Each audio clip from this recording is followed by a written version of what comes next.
America में Hoover dam दुनिया के सबसे जाने माने डैम में से एक है। यहाँ पर एक बड़ा इंटरेस्टिंग फिनोमेना देखने को मिलता है।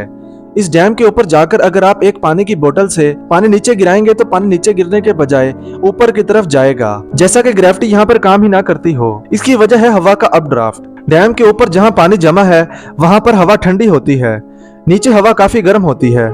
इस टेम्परेचर डिफरेंस की वजह से हवा बहुत तेजी से ऊपर की तरफ जाती है और हवा का प्रेशर इतना ज्यादा बढ़ जाता है कि पानी की डायरेक्शन इससे रिवर्स हो जाती है। ऊपर खड़े होकर एक जबरदस्त इल्यूजन देखने को मिलता है।